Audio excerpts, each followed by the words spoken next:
we have the new Dark Magician Overframe card to take a look at.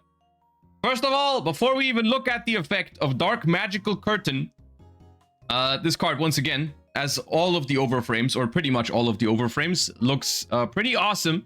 And it is the final Heroes Overframe card, if I'm not mistaken. I think this makes it the last overall support card for any of the protagonists. We're still gonna get the rival cards soon, hopefully. But then after we have all the rival cards, we will have all of the cards from the Limit Over collection known. And then we can maybe talk about some of the other things. Like, people have been asking questions like, oh, do you think there's too many overframes in general? And like, are they maybe a little bit too game breaking overall? Because some of those have been quite powerful. Once they've revealed all of them, we will look at that topic. But I wanted them to reveal everything before we do that. So without further ado, Dark Magical Curtain, quick play spell card. You can only activate a card with this card's name once per turn. Each player can special summon a Dark Spellcaster monster from their hand or deck. Then, if your summoned monster's original name is Dark Magician or Dark Magician Girl, you can add one spell or trap from your deck to your hand that mentions Dark Magician, except Dark Magical Curtain. Also, the summoned monsters cannot activate their effects this turn. Okay, this last sentence here is important for two reasons. Because otherwise, this card would have just been emergency teleport for Dark Magician. But like any Dark Spellcaster, I guess. But because you can't activate their effects, that makes it a little bit weaker. It also makes the drawback of your opponent also getting a monster less relevant because their monster cannot activate. This is a really good card, isn't it? This is not even limited to Dark Magician, right? Of course, it gets even stronger in Dark Magician, but this can technically tutor out any Dark Spellcaster. The monster can't activate the effect, but it still can like use the graveyard effect or something. Like, you can still link it off or whatever. Like, it's still decent. But if you're playing this in Dark Magician, wait, yeah, this is Dragoon in draw phase. Special summon Master Plan. Oh god. Yeah, this can just special summon Master Plan, then you link it off and get the search. Master Plan is still banned in TCG, right? Yeah, okay. Not in Master Duel? Yeah, dude, Master Duel. This card is good. No, this card is really good. Dude, I don't know how I feel about Dragoon anymore in modern Yu-Gi-Oh! Like the ability to spam Dragoon with any spellcaster was already really powerful with the Gaze of Timaeus and the new Dark Magician fusion. But now with this card, I feel like the goal of all these cards is to make Dark Magician meta. But what ends up happening, at least as of now, is instead of making Dark Magician meta, you just make every meta deck summon Dragoons. Which I don't know if that's a world I want. I don't know if I want every deck to start making Dragoon. This makes Dragoon in draw phase, because it's a quick play spell. You can just special summon Dark Magician, search Gaze of Timaeus, which is also a quick play spell, and then you have Dragoons in draw phase from one card without normal summoning. Which is kind of busted. We take any White Forest buff? No, we don't! No! That's a you opinion. That is not a we situation. We do not want that. Okay, it's weird because it's hard to evaluate these cards outside of the context of just spamming Dragoon in every deck, right? Because as a Dark Magician support card, this card is pretty good. And the problem here, if anything, is Dragoon and not this card, right? Because this card is just good. This is just a solid card. It's not this card's fault that it summons Dragoon super easily, right? The problem in this entire equation is definitely Dragoon. Because Dragoon is the card that people keep trying to access over and over and over again, right? Like, if people try to find a billion ways to summon a certain card, the problem is not the ways to summon the card, the problem is the card, right? The problem is not Gaze of Timaeus, the problem is not Dark Magical Curtain, the problem was also not Red Eyes Fusion, the problem is Dragoon in this equation. It's pretty simple. But of course, the more cards they make that can summon Dragoon, the more problematic things might get. But let's just move that aside real quick. I think as Dark Magician support, this card is pretty awesome, right? one thing you gotta be careful about with this card is it does not negate the monster that your opponent summons, right? So it only stops the effects from activating. So in theory, what you could do to counter a deck that uses this card is you could side a Floodgate Dark Spellcaster that has a continuous effect. I'm not sure which one that would be. People have to go and consult the database for this one. But theoretically, if you summon a Dark Spellcaster from your deck that has a continuous effect that stops something, Kaiku. Yeah, I don't know if Kaiku is the one that stops Dark Magician in its tracks. Mind on Air? What the hell is Mind on Air? Mind on Air. Okay. that does not count. This does not count. Your opponent must play with their hand revealed. It's not something that people are gonna do with this. Kaiku stops you from making Dark Magician of Destruction? I don't think so, right? I think Kaiku just says you can't banish from the graveyard. It's not your opponent can't banish, period. It's just your opponent can't. Yeah, Kaiku is your opponent cannot banish cards from the grave. So they could still banish the Dark Magician from the field.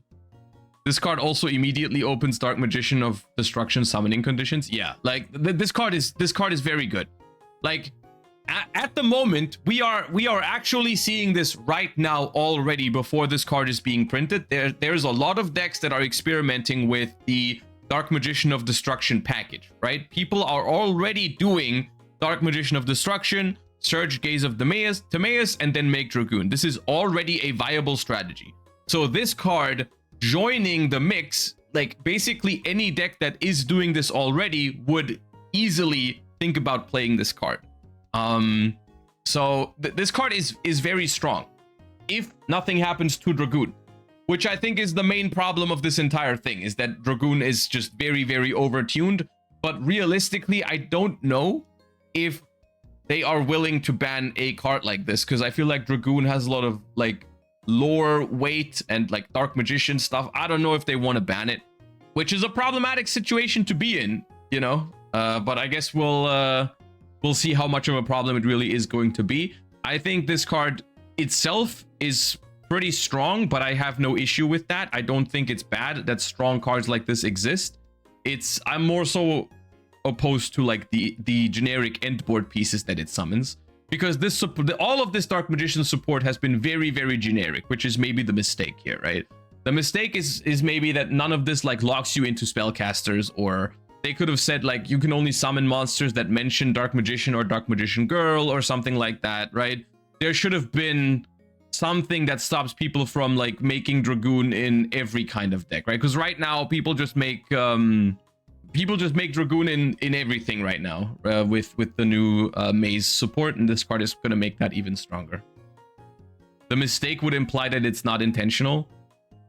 It's probably intentional, I will say. I mean, at this point in time, I feel like every time there's no lock on a card whatsoever, it's got to be intentional, right? They know. Read Leo Wizard. Leo Wizard, Yugioh. Leo Wizard, the Dark Fiend.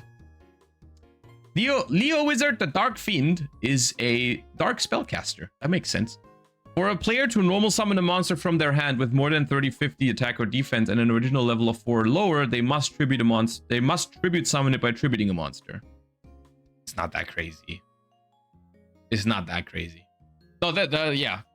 The card is good. The card looks awesome. I'm a little worried about Dragoon, but I guess we'll have to wait and see how it goes. I was thinking about bringing a deck around like with the new Gaze of Timaeus and Dark Magician to regionals this weekend, just to see if it's really that good, because often when gimmicky stuff or like when combo stuff gets revealed or people hype a certain combo stuff, I'm never sure if it's actually optimal to play or if it's just something that's possible but not good. Like for example, I guess we haven't talked about this yet, but like the 0-turn FTK with the new synchro hand trap, right? That's been going around on the internet, where you make like a junk speeder on turn 0 and then you FTK your opponent with all the things that you can synchro summon. Realistically, yes, it's possible, but in practice, it's never gonna happen, right? It's just not gonna happen. But there is sometimes stuff like the new Dragoons combos that like they are definitely on the verge of being viable, and so I want to try and find out whether they're actually viable by maybe playing it myself on the weekend. But we'll see. Last one to read, Gravekeeper's Shaman. All right, one more. Gravekeeper's Shaman. We're going deep into the database.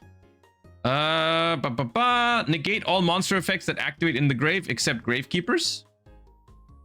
Okay, yeah, this is more like it. This is more like it depending on the matchup. And this is something to consider with this card. It does have inherent counterplay, which is a drawback, right? The fact that your opponent gets a monster out of this is a legit drawback. If this card is basically part of every single combo in this deck, like if you always try to search this card, activate this card as a combo piece, then if your opponent side decks a good spellcaster against you, then they will always have access to it. It's not counterplay if you play the Floodgate yourself. I doubt the card is going to be used for that, to be honest. Like, yes, once again, this is possible, but I don't think this is something that you are going to want to do.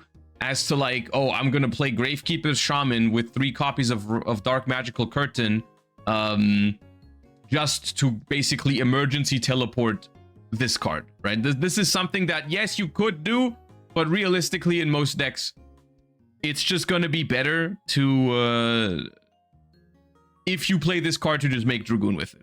Because that's good in every single game. Maybe you would side deck this for, you know, for those purposes. But yes, this card does have those applications. So it's a very strong card that has a lot of potential to go wrong.